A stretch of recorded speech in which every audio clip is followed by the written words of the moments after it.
Hi guys, welcome to Ditzys Diamond Den.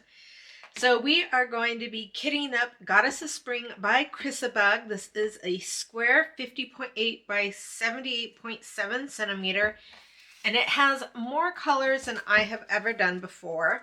So we're still in the middle of the Diamonds in the Rough event when I finished my woofing from home canvas, and I did let my viewers and my followers vote on my next whip. So this one is a viewer's choice, which I am very excited about. It is the first time I've let my viewers and followers choose my next canvas for me.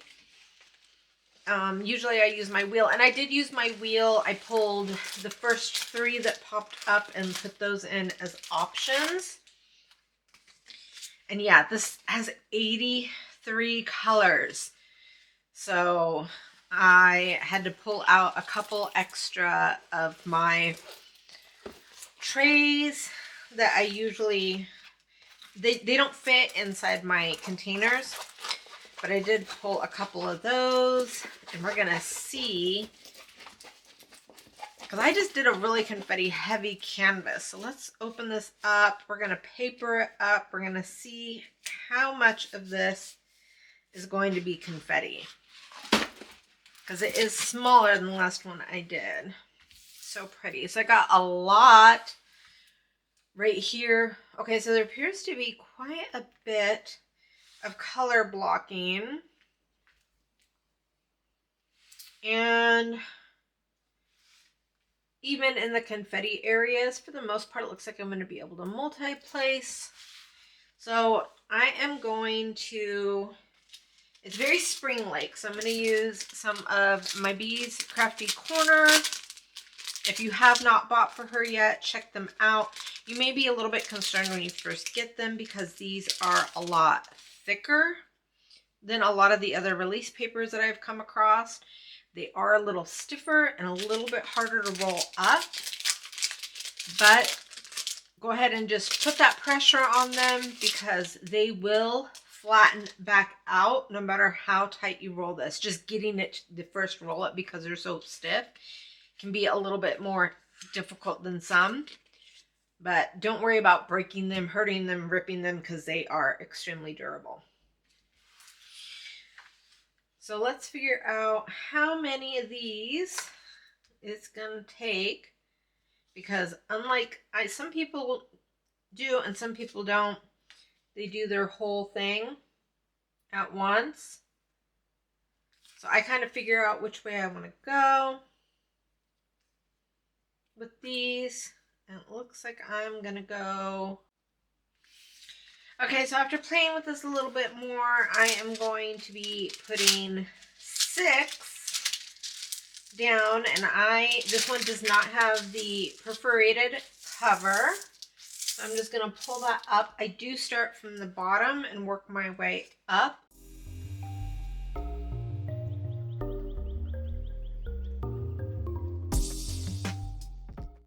So I've got lots of stuff here. I do have my snuggle in order to help combat the static. I have a ton of empty Elizabeth Wardens. I have my empty Elizabeth Wardens. I can refill it with my filled EWs. And then, of course, I also have my logbook. And the first thing I do, I've also got scissors, super, super important.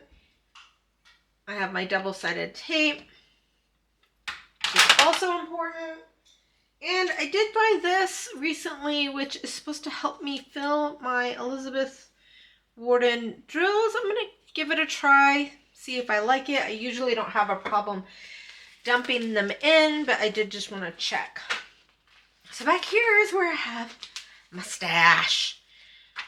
So I am looking for Goddess of Spring. And I'm going to pull this out. I'm going to move it up here to my in progress. And what I'm going to be doing is I'm going to be determining whether or not I came with a toolkit, which it did. I'm going to put my start date, and I'm also going to be putting my DMC codes and putting my sticker in here on the back. This does have the 83 colors, and it has 64,464 total drills. So let's go ahead and fill up my form here.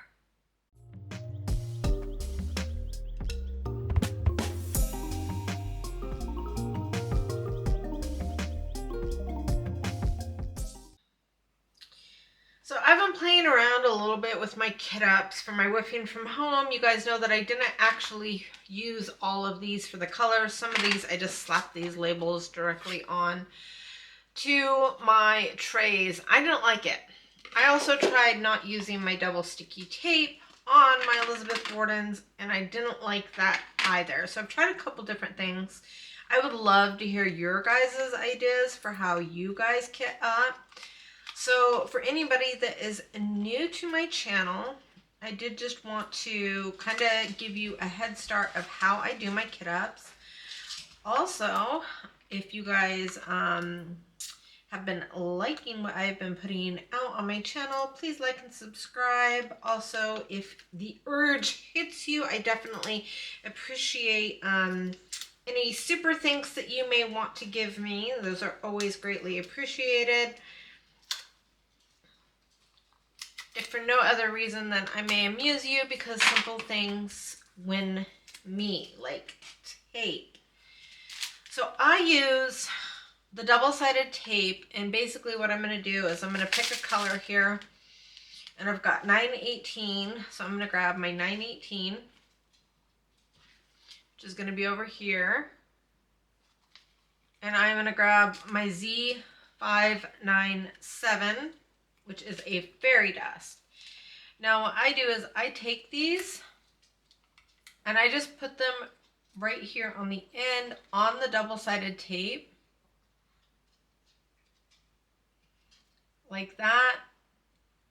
And I find that I can get the double-sided tape off without leaving the ickies, because this paper, what I find is when I'm trying to pull them off, they want to stick or like create like a paper crunch, which is just like ew and really difficult to deal with.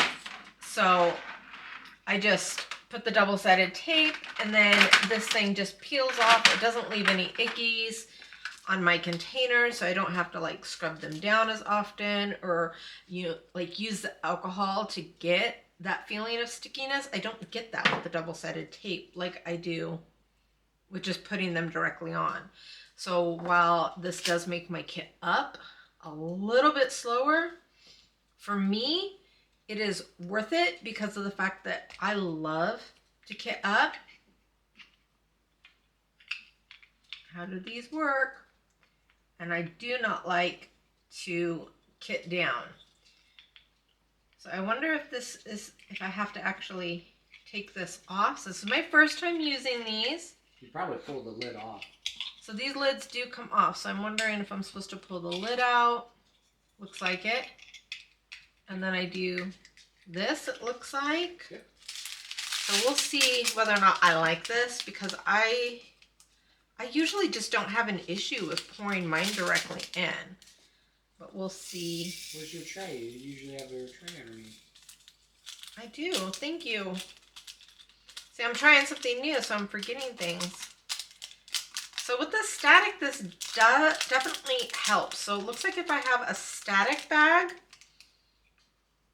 this is going to catch all of that and make it go in really, really easy. So there is a plus side to these. So I probably won't use this for all of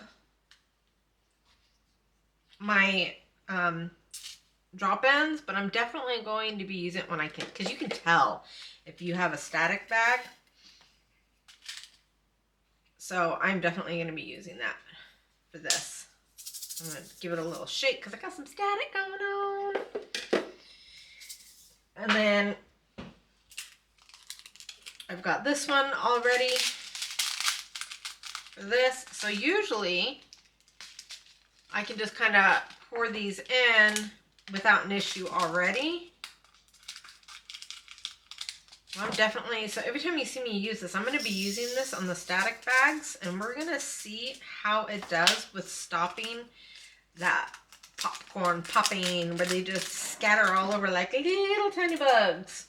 All right, I'm going to put this in picture mode. We're going to, well, you're going to zoom through this. I'm going to be here a while, guys, and then I will catch you at the end.